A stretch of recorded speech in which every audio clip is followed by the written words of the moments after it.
Hi, this is Af Malhotra on Straight Talk with Af. I have the most incredible guest on the show today, speaking about a book and a topic that is going to be very, very close to all of your hearts because it is about, yes, it is about marriage. It is Mhm. about relationships. It is about being friends with your partner. It is about healing your relationship. God forbid you're in that situation and everything that surrounds it. I have the wonderful Dr. Rachel Glick on the show today. Rachel, welcome to Straight Talk. Thank you. I'm so happy to be here. Yeah, ditto. I am thrilled to have Mhm. you on the show. Can't wait to ask you a long list of questions, and I promise my wife didn't put me up to it. These are my That questions. would be okay too, but Yeah, I haven't. I actually didn't tell her. Just before the show, I said, "Oh, I've got an amazing guest." She said, "You didn't tell me who is it?" I said, "It's about marriages and relationships." So she said, "Okay, okay, tell me all about it." So we'll keep it a surprise.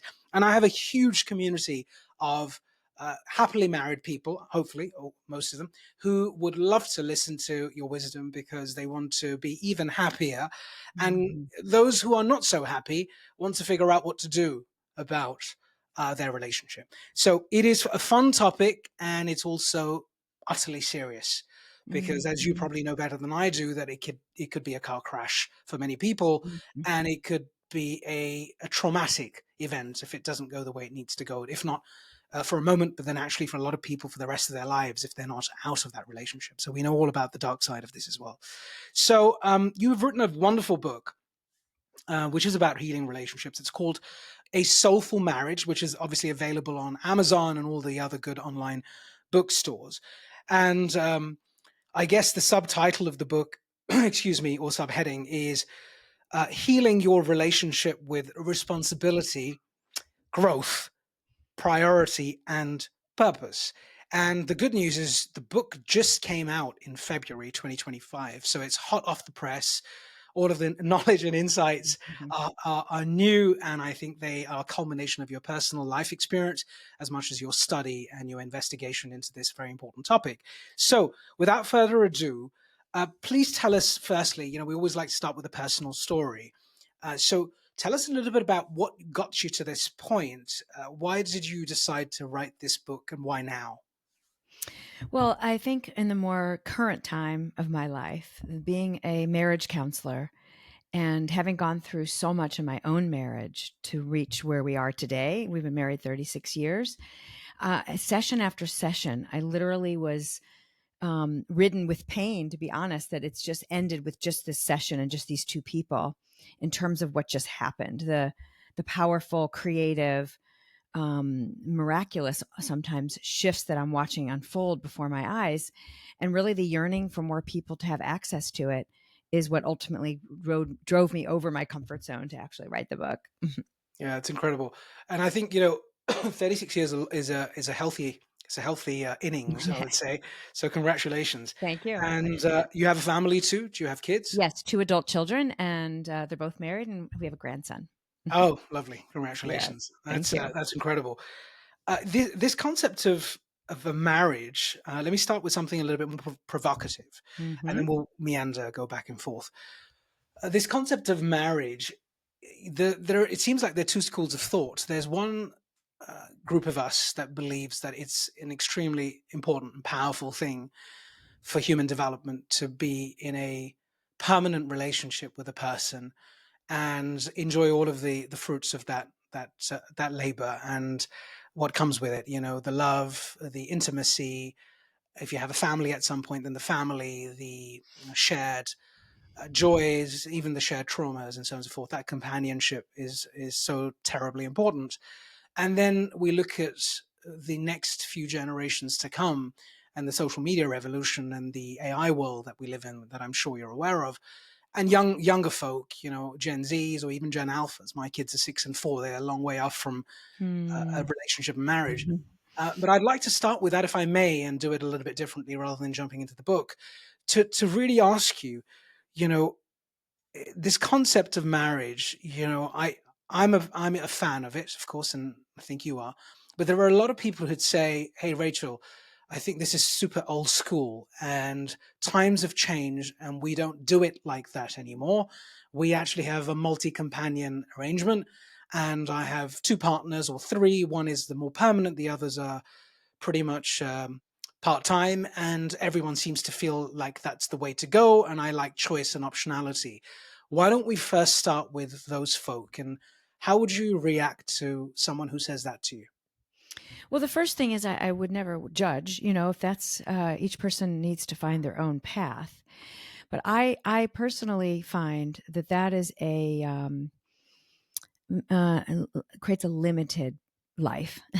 And again, it's not in a judgmental way, but I feel that we and have learned through studying the wisdom of Kabbalah and Yeah. what I have found by leaning into the marriage when our needs weren't being met or when my needs weren't being met, or that what that allows you to do is self actualize more.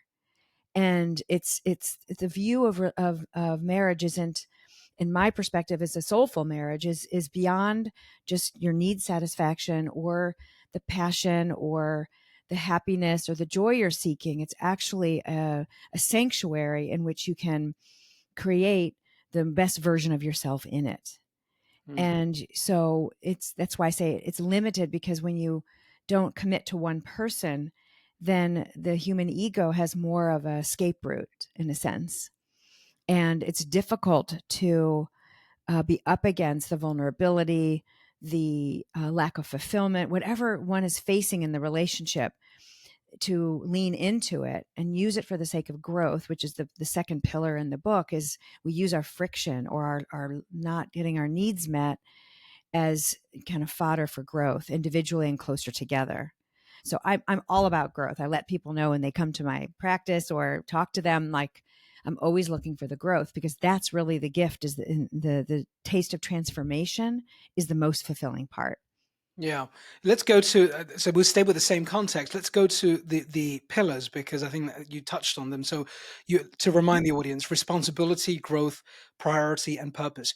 Is it possible to contextualize each one of them in the context of this situation where someone's like, "Hey, marriage is not for me. Never was. That's so old school. Don't want to do this." Thank you, Rachel. Yeah. Well, we start with pillar one, which is Yeah, we're each responsible for our own happiness and well being.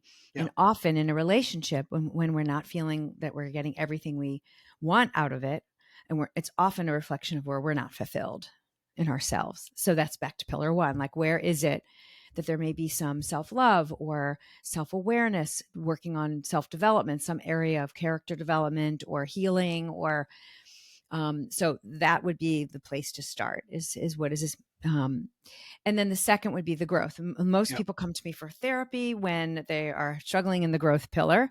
And that's often when people start to either change their view of relationships. It's not for me, or I'm open to I'd rather have multiple partners, is because they're having trouble using the growth for leverage to really actualize what it's trying to teach them and what it's trying to have them be free of. And so it would be leaning into the growth and seeing where you would go, how you could. And most of the chapters in the book, the majority, more than the others, it's not like it takes over the whole book, but the most chapters are in this growth chapter. It's about navigating your differences. It's about how you heal wounds. It's how you communicate soulfully and in a way that you understand and use it for breakthroughs when you have friction. How you learn to listen. I mean, there's so much of the evolving self can right. be found in a relationship, because it's like holds up a mirror, and it's the closest mirror we've got, other than our kids are pretty close second. But and then the third chapter is priority, where we make each other the most important other person in our life, and where that challenges us to become the best version of ourselves, is where we learn to really adore someone and cherish them and be unconditional about that. Not that we don't challenge them and work on issues together, but it's how you grow your ability to be appreciative, how you learn to unify and become one with someone, and um, and make sure that they're feeling loved in a way that they feel it, and you get out of yourself to do it. So we have an ego and we have a soul, and it's very easy to have ego be the driver. It's the louder voice, our needs scream. But the soul has a whole different compass. It's about growth. It's about self-love. It's about unity. It's about how can I add value? How can I be creative? How can I serve? How can I fulfill my purpose? Yeah, And yeah, and then the fourth pillar is purpose. And that's where you can the sum of your parts is greater, is a quantum measure of just the separate parts coming together, and where you can find also the endlessness to your connection because you connect to something bigger when you use your love to make the world better in some way. And there's lots of ways to do that that are more simple than people realize. Hmm. A lot of the times I think about relationships as, and my own marriage, as the certainty in a world of uncertainty. So I'm an Mm-hmm. entrepreneur and I'm buried in uncertainty. My life is about making friends with uncertainty outside of my home Mm-hmm. life. And then often I think to myself, well, how do I deal with that uncertainty? And I figured out that it's because of the certainty Mm-hmm. that I have at home. Wow. Right. So happy for So, you. yeah. And, it's incredible. It's like that rock, that pillar, that togetherness, that happiness, that joy. Mm-hmm. And um, why I ask you that question is Mm-hmm. because if you think of the generation that I'm referring to earlier on, that has been massively influenced by the stimuli and the overstimulation of social media apps, Mm-hmm. and the usual apps that you and I know about, that cause noise and distraction, Yes. and it's the next pop-up that comes up, or the feed of the AI pushes out some sort of a feed that distracts you, or lures you into desires, and someone who's prettier, or someone who's more Mm-hmm. attractive, and so on and so forth.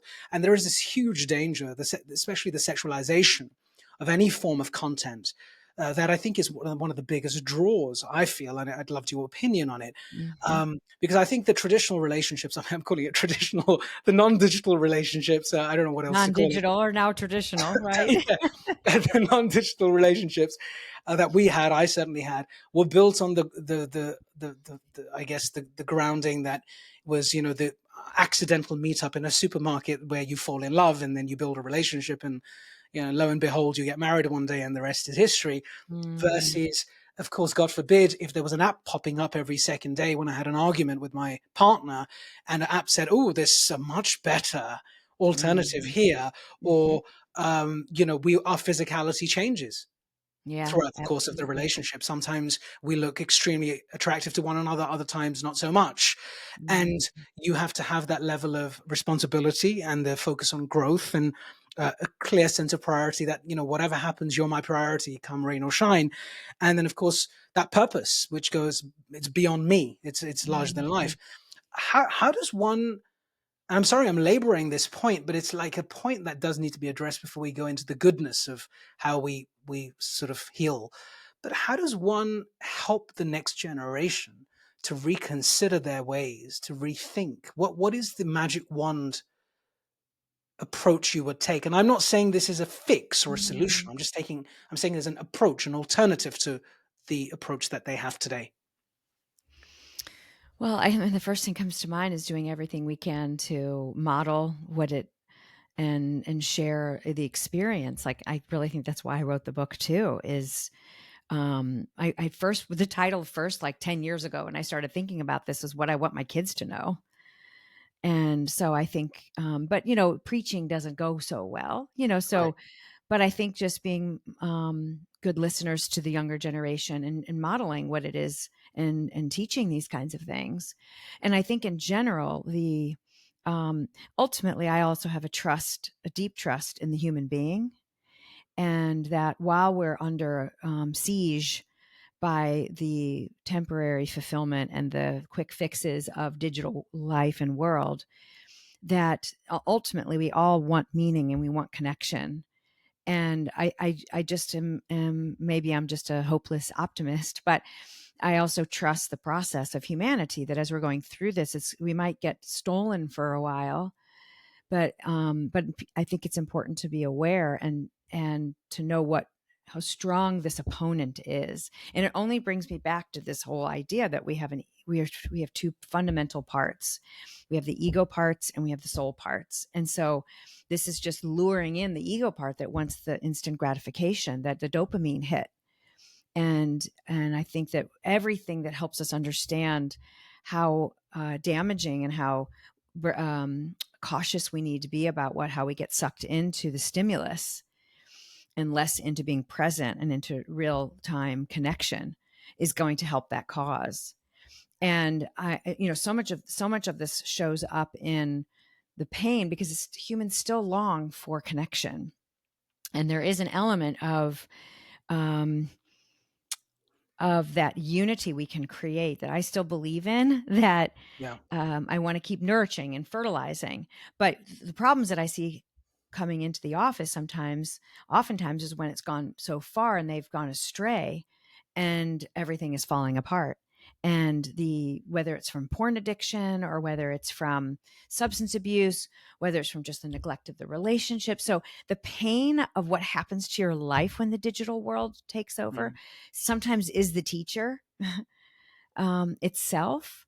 But to prevent it, I think it's going to be about awareness and providing as many opportunities for people to live in nature and to connect on a regular basis, the children to connect to a regular basis to what's real and have boundaries around that. And then also to model relationships and share as much as you can what you've learned Mm. yourself. Mm. Mm. I'm going to go in and out. The first thing I'd love you to talk about, I love the four pillars. I think I was thinking about them as questions almost, Mm-hmm. you know, Mm-hmm. um, sort of impromptu, are you taking responsibility for this relationship? Mm-hmm. Are you growing together in this relationship, or is it just one of you? Is this your priority, or how, to what extent is this your priority in the grand scheme of things versus other things like work, for example? Mm-hmm. And is there a common purpose? Is there a sense of purpose that you have that is larger than life and in line with your partner that you both believe in, whatever it may be? I mean, for now, it could be you and I, then tomorrow it could be the kids, and then it could sort of shape shift and go like a pendulum back and forth. I'm just thinking of trying to internalize what your pillars are, and perhaps that's not what the purpose is, but that's how I've interpreted what you've just said. Great. Um, you talk about the 8 friendships that can influence a relationship. What is that about, and what are these 8 friendships? So this is a way to assess where your strengths are in the relationship and where you may be having problems. And I can list the eight friendships, Please. and this is what I have found, in my own relationships. Um, so the first one is the emotional friendship. And that's where the confidant that you can talk about anything, that you feel safe with your partner, you feel emotionally connected. And the second one is the physical or sexual connection. And physical is different from sexual. They're both Mhm. important and connect to each other. And to what extent do you feel fulfilled? How do you navigate your differences in desire? If you have a difference in desire, do you feel like you go closer as a result of your sexual and physical relationship? And how do you navigate your differences in style? And then the third is your financial. Does your relationship with your money in your life make you closer, or have some friction? Do you feel like you're smooth sailing on that, or are there some frictions that come up as a result of that? That's a spicy one. That's a spicy one, as I would say.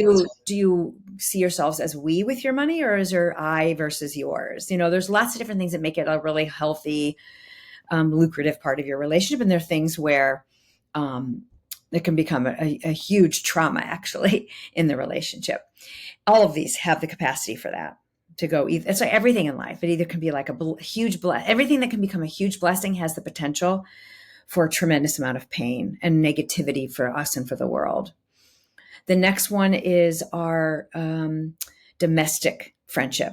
Are we good roommates? Do we handle the business side of handling a home and dividing responsibilities and appreciating each other for what each other does? And then if you have children or pets, it's the parenting friendship. And that can either be a huge bond or it can be a huge barrier and a source of friction again. And there is the community one. That one's kind of one that just was, I've never heard of before, but felt really important, which is the connection you have even to your family unit as a whole as a community, your extended family and your in-laws, that's a community, your neighbors, your synagogue, your church, your mosque, or whatever spiritual community you're a part of, or it could be your sports community. It doesn't matter. Like it's a really important, can be a really important part of a relationship, or it can actually be a wedge. Like if you're a real introvert and you don't want to be such part of all these things that your partner wants to be a part of, then I've seen it be a huge wedge. Let's see what I'm missing. There is the spiritual friendship, and that's related to values and connecting to something bigger than yourself. It can be your level of commitment to evolving and developing as a soul and a human being. And it can be politics, because that's, values around values. And so that can be a real bond, and it could be something really missing. A lot of times people don't realize how much that's missing. Sense of purpose falls in there too, in a sense of purpose, not just of taking it, not that it's not important. It is a purpose of building a fulfilling relationship and having a healthy family, but purpose in the sense of outside your collective, that you feel part of a oneness in some way with people outside of yourself that you may not even ever meet. So did I get all 8? I think I maybe I missed one, but I was on 7, which is spirituality. So you had physical, sexual, financial, domestic, parenting, community, spiritual. Sorry, yeah, I did that again. Yeah, spiritual. Yes, one more is recreational. Recreational. Like, do you like to have fun in the same way? Do you support each other's fun that they have? Are you continuing to make sure you are not squeezing that out of your relationship? Do you laugh together? Do you play? And do you play well? Do you play enough? And do you play well? Are all, I mean, this is brilliant, by the way. This is so practical, honestly. Are all 8 needed? I mean, if I think of them as like a scoring system, God forbid, but let's just give an example. Let's see, someone's listening to you now and saying, right, let me figure this out. Physical, yeah, it's good. Sexual, pretty good. Financial, can't stand it. Don't like, we've got our own ways. Domestic, she does a lot more than I do, but I respect it. Parenting, we're equal, but I don't like the fact that she wants to send her kids to private school and I don't want to spend the money. Could be related to financial. Community, love meeting her parents, but not too much. Bit of a bugbear. 7th, spiritual. Don't really talk about it too much, but I think I'm spiritual. And 8th, recreational. Yeah, we have a lot of fun together. She likes to play some sports, and we like to go for movies and watch box sets together. Is that about right? And so? Am I getting? Do I have to get all of them right? And do I have to rank highly in all of them? How do we do this? Well, it also depends on how optimal and how fulfilling you want your relationship to be. Right. It's a lot about, especially from learning from the wisdom of Kabbalah, there's 2 key elements. One is desire and the other is effort.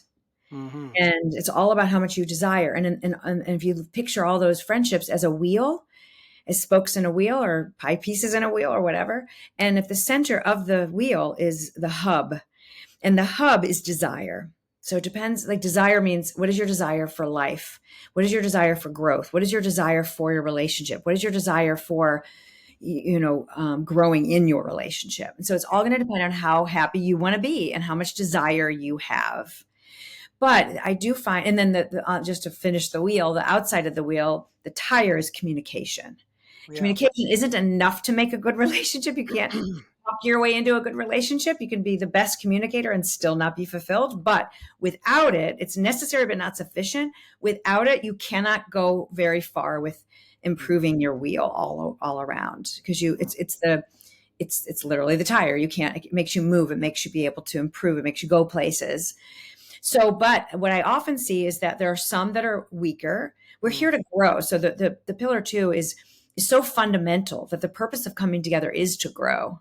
So of course you're going to have areas that even if this was like you were so clear and have no doubt about this is the person that's right for you in your life, which we often doubt when there's challenges, but you want to lean into it, that when you run into your friction, it's because you're here to grow and you're doing what you're supposed to be doing. It's the first thing I say to couples is it's a good sign.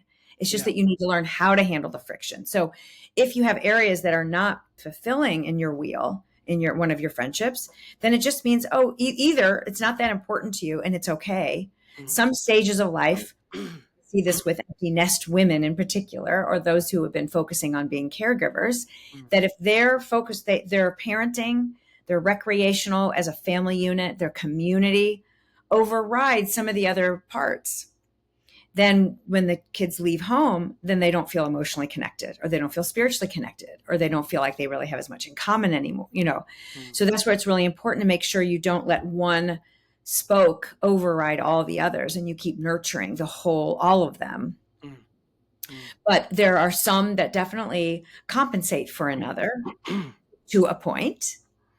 And then there are some that, as you change and evolve, because the marriage wheel is always moving, you know, we're always changing and evolving, that all of a sudden what was working isn't going to work anymore, because you may evolve yourself, which is pillar one, that you realize something has changed within you, and you may be missing something, or Mm, maybe you accepted a lack of emotional connection because you were just so happy to not be alone. mm, And then you start working on yourself and you start healing yourself, and you realize, you know what, I'm okay on my own. And now I realize that I'm in a relationship that doesn't suit me with where I am now. So then all of a sudden the emotional connection is going to be more important. Same with financial. You may have accepted somebody who had a lot of chaos in their finances. And then you start realizing, oh, I'm empowered. I can do this on my own. You know, like, we evolve and change. So sometimes what was working can be adjusted. One last thing I want to say about that is, if you have certain areas or themes where you have patterns that keep repeating themselves, don't worry about that. Like, it's natural, and it's really about embracing that as an opportunity for you to grow, not to keep trying to change your partner first and foremost, but to see what it's bringing up in you that is the invitation that is of benefit to you to keep working on. And then that will flow into better kind of more fertile soil to make changes in the relationship when you first turn to yourself to see, what is this bringing up for me and my growth. So I know It's I said, interesting because, you know, it feels like you talked about the what was the term you used, the it's a moving a wheel, the wheel of marriage. And I mm-hmm. think in your experience, then, you know, you've spoken to so many couples going through all sorts of different situations. In the 8 areas, what are the you think the non-negotiables? You know, where you think, like, you know, if you haven't got that sort of working, then the rest are sort of secondary. Well, which of the can you is that a fair question? Well, for me personally, they all are so interconnected. So it's a little hard, like, to say if, Yeah. and that's where it's also individual. Each person individually is going to have some that are more important depending on where they are in their own development. But for me, the emotional and the spiritual is probably the most important. Mm, Um, that being said, you know, not that my husband and I are exactly the same in how we emotionally connect.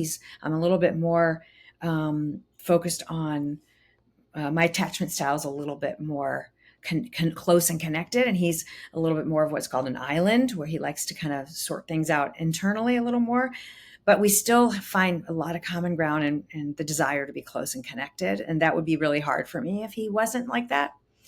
But I also know that if he were financially irresponsible based on my trauma of my lineage, you know, that I carry, I would feel like that's very dysregulating, and I don't even know I could get any further because of that for me. Whereas some people be like, well, they're a financial mess, but you know, that's okay with me. You know, I can support, you know, and I am my own person too, thankfully, and can support myself. But it's just something that is an example of how interconnected they all are.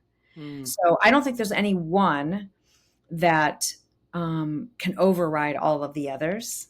It really mm, is a whole. I feel that way about the 4 pillars. mm, It's really about all 4 pillars. You can't, for example, with pillar 4 about purpose, you can't have a purpose together as a couple and skip all the other and not feel cherished and not keep growing and not really keep working on yourself. And on some level, there may be some of the 8 friendships that are less important to someone than perhaps maybe recreational, maybe is a little less. But for some people, like I know our son and his wife, they are so into skiing and mm, hiking and activities and concerts. And I mm, don't know how they would connect without all of that. I'm sure they would find other ways, maybe. But, you know, so that's where it also really is couple to couple. mm. Great point. And that Mhm. leads me to that's a brilliant segue into the next more sort of troublesome area, which is about tension and conflict. And I Mhm. know you speak a lot about, I love this, the love seat listening method, the love seat listening method. That Mhm. sounds great to me already. So you have a couple, they don't get along. There's a reason for it, whatever it may be. It could be a trauma, it could be a loss, it could be a someone who was unfaithful at some point. It could be related to one of your 8 areas. It could be just a conflict in one of those zones, Mhm. financial or sexual, or even values, spiritual values. You're Mhm. like someone thinking you're here and I'm here, and when did that happen? Like we're on two ends of the spectrum and so on. How does one address that? And what is the love seat listening method? Please tell us. Yeah, so the love seat listening method was something that was given to me. It came into me during a session. Okay. That it's the opposite of the hot seat. That you want to really take turns because we get so defensive as human beings. Yeah. It's our default. The ego wants to have the discussion. It's not a discussion. It's really where we're protesting, or often our addressing conflict is really us protesting our partner. We want them to be like us and fulfill our needs the way we want them to. So the love seat listening method is an attempt to tame the ego to have the conversation, and you want to have a soul to soul conversation. And to do so, it often means taking turns. And so you put one partner in the love seat, whatever the issue is, Mm. and you identify what that issue is, and you want to try to get calmer first. And really, there's a lot of steps I suggest to go through to listen within for why it bothers you and what's really going on inside of you and how it may be pointing to some of your own trauma or growth.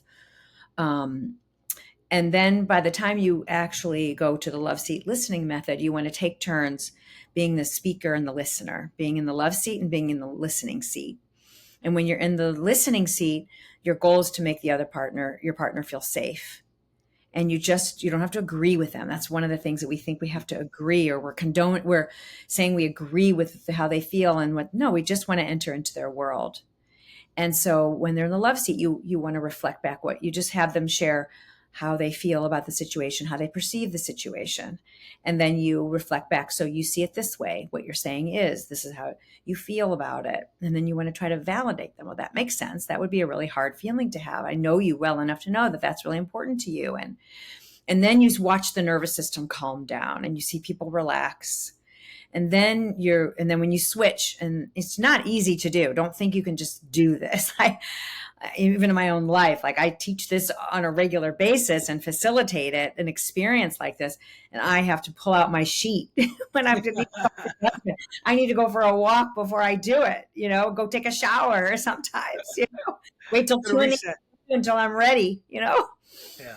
But the idea is to really see each other as I and thou, not as an it, but as a soul, as a holy human being that I cherish, Yeah. and really hear each other out and really feel heard. And then when your heart's open and you have the opportunity to actually go a little deeper of like, how might this be awakening something in your childhood or something, not to pathologize each other or psychologize each other, but how might this remind you of something that Yeah. is important for you and your growth? That's extra credit when you can really get to the breakthroughs. And then ultimately, once have really heard each other, it's so much more amenable to finding mutual solutions and compromises and takeaways for how to do it better next time or resolve it. Mm. Mm. When you think about control, this word control, which I guess might be connected to the word ego in some way, shape, or form, I tend to find in relationships you have one party that wants to dominate, and it could be patriarchal, it could be matriarchal, depending on which culture you're from. And so my line of questioning now is going to go into culture, if I may, It's really because I guess cultural dynamics have a huge role to play in terms of legacy and lineage, because you used that word earlier on, and how someone is programmed to think about a relationship, to think about their partner, right? And I notice, interestingly, living in London, it's a melting pot of all sorts of cultures, people from all sorts of backgrounds that have carried Some are new to the country, so they've carried through their culture from their home country into the new country that they live in now. Others have been here for many generations, but still have sort of hints of, past culture and so on and so forth. And the manifestation of it is both great and can also be catastrophic, actually, in many Mhm. ways. I sort of have first-hand experience in it because, well, second-hand, but feels first-hand because my sister was deeply involved in human rights at one stage and is also a custody lawyer, divorce lawyer. Mhm. And there are some horrific cases of how women have been treated in relationships, and awful stories, almost unresolvable, because the piece around community is so dominant in that Mhm. relationship. Your number six is so dominant that everything else is inconsequential. In fact, it's not even a starter. Mhm. So why I'm taking the conversation in this direction is because there will be people listening to this who are probably thinking, well, it's easy for you all to say, both of you, because it seems all very resolvable and very rosy. But of course, culturally, I'm in a relationship where I don't even know how to implement any of this stuff because maybe my partner wouldn't even begin to entertain, forget the fourth pillar, even the first pillar. Now, it's not a fair question for me to ask you to resolve it, but in your experience, what what could the person do who's maybe trying to do this better? Mhm. Well, I find this very relevant, and I'm always trying to be very sensitive to the culture because I don't want to overlay just my being raised in the United States values, and be sensitive to that. But the person who is, and I've met with a lot of couples who are living the lineage messaging and current influence Yeah. of power differential. So, the person who wants to start feeling more empowered and wants to have a healthier mutual relationship, then you could start with pillar one of really seeing where you can work on your own belief in yourself, your own self awareness, what it is that authentically is you, and at least listening to your own voice, because often it gets silenced just to be able to be accepted by the community. Because if we aren't accepted, we're tribal by nature. So if we're not accepted, it's lethal, and Right. we will be annihilated, ultimately. So it is a deep, deep fear of isolation that motivates a lot of us, really, still. But so just to continue to impact, when I work with, which usually is women, I try to just little by little, not rush it because it's so deep, but to continue to empower listening to one's own voice. What do you believe is true? How can we identify the negative belief systems about your worth and your value, and what you are, how your voice matters or it doesn't matter, and validate that this doesn't feel right. And so really the pillar one becomes a big part of that, of just building from within. And then ultimately where there's friction in the relationship as a result of that is where sometimes I've seen where they might eventually be willing to come to counseling, but often it isn't until the boundary is set so strictly that at least from what I've seen, that the woman in this case is getting ready to leave because she starts to get enough empowered that she feels like the pain of staying the same is more painful than the pain of going against that community Mm. influence. Maybe not even that she's going to leave, but she's so desperate that she just like finally convinces him to at least come to counseling. And then sometimes, little by little, there are some shifts that are made in terms of rethinking the way that they were raised in the culture, that actually it can be different and better, and without dismissing. But many times in the culture, when it is, because I don't want to criticize anyone's lineage.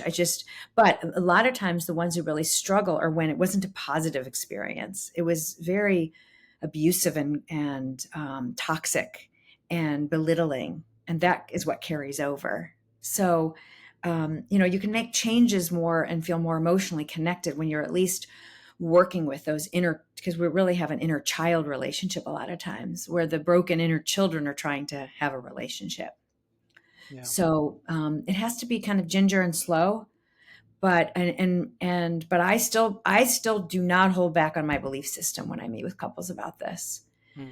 While I'm sensitive to the differences in messaging and in culture styles, I also stand true to what I believe across all cultures is basic human dignity and the basic potential of what we have in order to help each other elevate and become the best version of ourselves and become one and whole. And so I still stay true to that.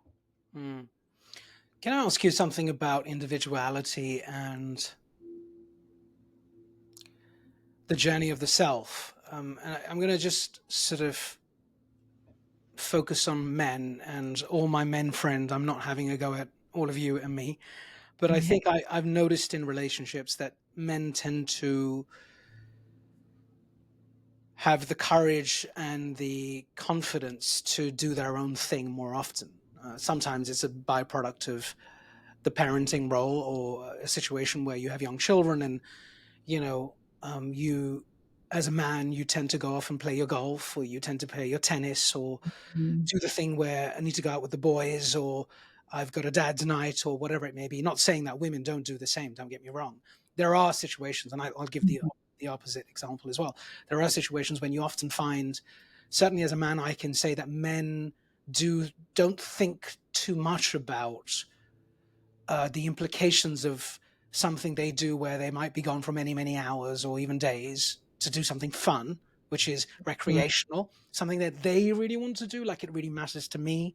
And it's really important for me to go out and do this, disregarding some of your pillars there quite clearly. And of course, those other eight friendship um, relationships. Then what sort of guidance would you give to a man who has accepted that, okay, I'm not being very considerate, am I? And there's a sense of at least some level of acceptance that I think I'm being a little bit selfish. Where do you see the flip happening? How do you change that person? And I'm just picking on men, and they're probably going to go after me now. I'm going to get like hate mail and get trolled. But it's an observation I have, and I may do it myself from time to time, of Mhm. course. And so, how does one increase the level of sensitivity or the sense of awareness? What is the guidance you give to your clients, the people? Yes. Well, I first of all, I want to validate that it is there is often that need in there that may be stronger. And it does happen with women too sometimes, but they're actually more inclined to take one for the team, to the point where where I coach a lot of women to, as part of pillar 3, is to make sure you're making your own individual relationship, the fun part of your relationship, more of a priority. But for the men, I first want to validate that it's okay that you have that need. And you might have that need more than your wife, and it doesn't make you a bad person. It's just everybody has different capacities and different gifts and strengths and different levels of where they are in their journey. But I think it's about balance and, talking about it with not running away from it, but talking it through with your wife or your partner, and to find something that of do you negotiate, and for the part that feels overwhelmed, because often I find that men get overwhelmed and they need that release. The pressure of feeling like the provider, and women get overwhelmed too and are also providers, but so other ways to release that pressure, that to look, that's where the growth comes in. Like, what is it that I'm needing in this time where I'm just on my own and I can just be with friends, and yes, that is going to have to be that there. If you can, that should be fulfilled. It's healthy for that to be fulfilled, but maybe not as frequently during the chapters of life when you have other responsibilities. And that's when we're growing as a human being, to not make it we're all here to grow from being only for the self alone to receiving for the sake of sharing. That's what my husband and I learned in studying Kabbalah. So, but everybody's at a different place in that. And so how can you stretch yourself to go outside of yourself for the sake of what the others need? And what do you need to do inside yourself to feel more relaxed and present and not only needing that as a release. Mm. And sometimes it's a lot of messaging of fear of being a failure, or the messaging as a child that I wasn't very smart, so I always have to work extra hard, so I feel all this pressure, and then I need the release, and I don't want to come home and then take care of kids too. I mean, it's hard. Mm. And so I think it's just to use it as like as how you can evolve gradually with it, Mm.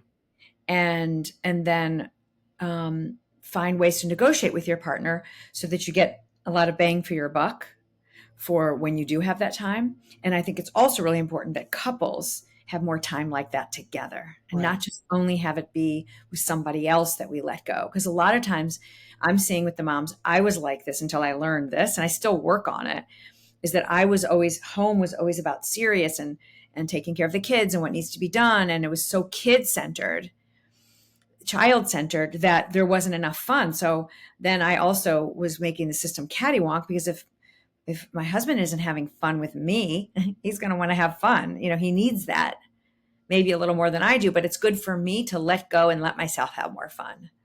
Yeah, beautifully put. Thank you. That's a great answer, actually, and it allows us to just for a moment reflect and make some changes happen.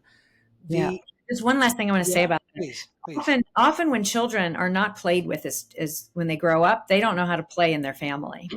Interesting. Mm. And so then they have to go outside, and they don't think that it's playing when you're with your kids. Yes, there's a lot of responsibility with kids, but it's also very playful. Yeah, Yeah. so true, so true. How much is your relationship with your parents a driver or an enabler or a disabler in this setup that you've seen?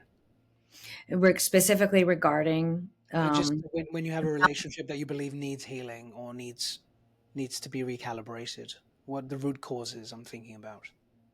so well our parents, I believe this all comes in with things they need to work on anyway. Like, you see individual differences with children, but we are influenced greatly by our parents.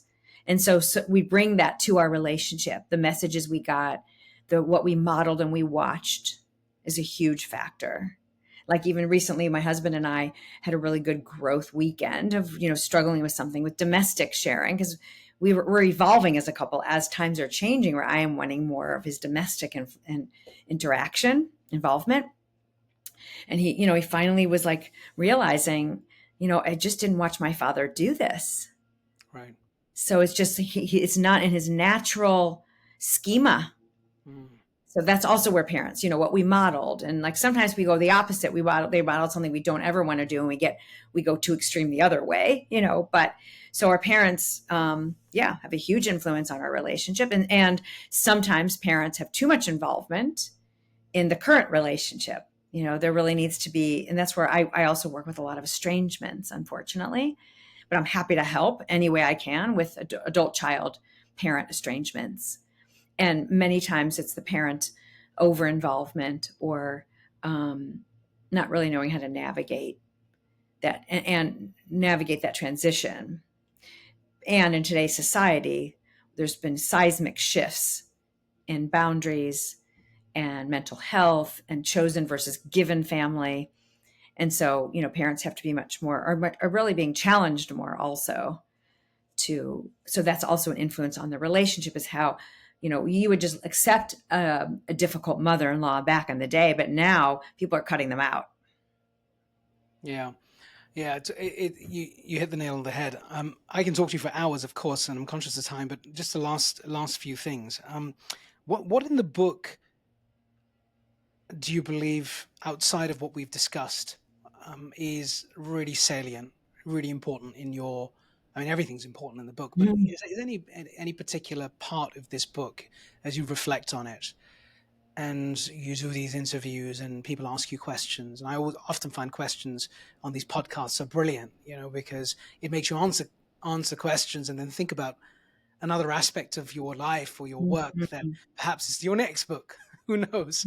Mhm. Is there anything in the book right now that you believe deserves even more prominence and attention, outside of the chapters you've created, or is any other message that you'd like to share that I haven't discussed so far? Mm. Well, I go in several directions. One is that in what's currently in there, I think the seeing the potential that we have to have our relationships be utilized. It sounds cold, but utilized for the full capacity that it is very underserved, underdeveloped in our. And so, I hope to motivate people to invest more. It's a trainable skill, and you gain more from it. It's not doing just the right thing.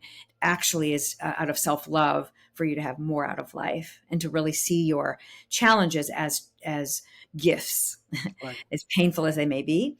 And I think what I didn't spend time on certain things that I would like to write more about, perhaps, which is the influence of one's neurology, like having ADHD or dyslexia or being on the spectrum has a huge factor in our relationships. But it just didn't. I had to cut it off somewhere. And then lately, it's really people are telling me how much these pillars and what's in the book is so relevant for all relationships. So I just would love to write more about all the kinds of relation we have with our children, our adult children, our work relationships, and Mm. making the most out of those and using them, leaning into the four pillars for all of our relationships. Mm, that's beautifully put. I want to give you another context on it, if I may, given that Oh, I'm in the AI space and I spend a lot of my yeah. time building AI models. And the question I get all the time really is, the AI human battle, if you want to call it that, or synergy, or symbiosis, and so on and so forth. And my nephew asked me this question a while back, and he said, can you just give me a straight answer? Like, well, what's the difference between AI and humans? And I said, and he said, just like not too many words, just one word or whatever. And the only word I could think of was love. Mm, And I thought, well, humans actually are pretty good at loving each other. We're very good at this. All sorts of love, parent love, child love, partner love, spouse love, whatever it may be. And we're good at love. And I think as I think about your eight friendship domains, really, the right the way from physical to recreational and emotional, I think pretty much all of them, especially physical, sexual, parenting, community, spiritual, um, recreational, stroke emotional. These are these are human traits. This is what mm, human beings are so good at. We're so good at. And so when AI takes over everything and you've got not much to do, what you will have to do is be human. And when we say, what does it mean to be human? Well, actually, it's these things. And mm, so I would, in fact, argue and um, postulate that the book that you've written here and these values, and I think you've touched on it yourself, goes beyond a marriage, way beyond a marriage, mm, into human existence. And soon in the next decade, we're going to start to go back to what it means to be human and start scratching our heads and saying, what is it? What is it when I'm human? It is mm, these things, really. And I hope, and I'm very hopeful and optimist about this, that we will see some sort of enlightenment where we will wake up to the fact that actually going back to human values and what humans do best in terms of love, consideration, empathy, care, and all of the other things that you've alluded to is what will keep relationships mhm, alive and thriving. Because God forbid those break apart when AI is taking over. I don't think we have much else left. So I'm very hopeful. And I think when I've been thinking about your book over the last hour, I think your book extends way beyond a relationship between a husband and a wife or a partner or wherever it may be. It extends into community and society in a world of AI. mm. And that's how I'm actually interpreting your book outside of Wow, my home. amazing. That's I how I'm love that. interpreting it. Yeah, absolutely. Yeah, Yeah. I agree with everything that you said and the components of that. We're actually here to grow more loving, even in the face of when it's hard to be loving at times, and to be creative, to transform, to really connect to something bigger and divine. And that I'm finding, AI fascinating and helpful, but it cannot replace the human soul and the soul to soul connection and what we're capable of. So, Yeah, and the absolutely. love is all part of that. Yeah, and you Yeah. talked about Kabbalah earlier and many other practices that are Mm, grounded in frequency and energy, right? And until we see a humanoid, and we'll see what happens when a humanoid is built. But I can tell you that the energy, and a humanoid it's matter, it's molecules and it's matter, will have an energy, but the energy that human beings Yes. transmit is a very different type of energy, Yes. and I think that's what it like to close off. A soulful marriage is also about energy, and Mhm. ideally, energy is coming together to create a greater energy for the goodness of that relationship, and Mhm. that's what we should be focusing on. And I think that's what your book is doing so beautifully.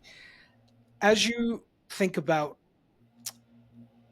your next book, maybe, perhaps I think you Mhm. already have many ideas. What would you like to write about if I was to invite you again on the show for once you've written your next book? What would that book be about? I definitely want to take and expand the capacity we have to use all of our relationships to evolve and to grow more loving and to create more unity. Ultimately, that's what humans can do, Yeah. is take the matter and transcend the matter and become one and go against the gravity of our separateness and return to a sense of oneness, which is our source. So I would love to help, and we so often find the capacity, our issues and our opportunities for that in relationships. So I would love to write about and the work setting. I have a background in IO psychology too, so and I think our work life is so incredibly important. So I really also have an interest in how to make the most of our work relationships. And then also the estrangement that are going on is near and dear to my heart. And so to include just like an out, a branching out into all different kinds of relationships that matter in our life. Mm. I love that. I love that. And we'll definitely have you back on the show if you're up Yeah. for it back then. Yeah. Yeah. How was the last hour or so? It's gone by really fast, actually. Yes. How did you experience the last hour? Please share your thoughts or your inputs. Well, I feel like really full in my heart and excited. And I love the connection between this book being um, a counter, a remedy, a counter tension to the impersonalization of AI and the digital world, and getting disconnected from the being that we are and more doing and more stimulating and being more into being present and connecting and being. So that's what's standing out to me. And I love your questions. The cultural thing too is that's something that is not in the book that I'm very aware of, and is really important. It could be its own. I think it could speak to a book we're talking about that could speak to a lot of people that are kind of trying to bridge the ancestral past, that's especially for those where it's still really really strong and present. Mm, But I think all of us still have traces of our ancestors, and that I believe in that. So yeah. beautiful. Thank you so much. It's been an Yeah. honor to have you on the show, Dr. Rachel Glick. And the book is A Soulful Marriage, and it's on Amazon. Is there a particular website, Rachel, that we need to know about where you're advertising the book, or people can purchase it outside of the Amazon? The Amazon. Yeah, you can go to my website. It's Yeah. Dr. Rachel Glick, and it's DrRachelGlik.com. And then you'll see book and media, but book will have the different places where you can purchase the book. Do you also consult? As in, I see you have clients. So if you Yeah, have clients virtually, do you tend to do sort of virtual video consultations or sessions if I someone do. chooses to? I do. And when I'm in person and where I live in St. Louis, and licensed as a counselor in Missouri and in another state too. But when I meet with people virtually who find out about me through what I've written, or then I just do coaching. I just do consulting. So whether it's relationship consulting, or life consulting. Amazing. I'm Yes. hoping that a lot of people who listen to the show will want to make some change happen in their lives for the better, and will definitely reach out to you. But it's been incredible to have you on the show. Thank you so much for your time.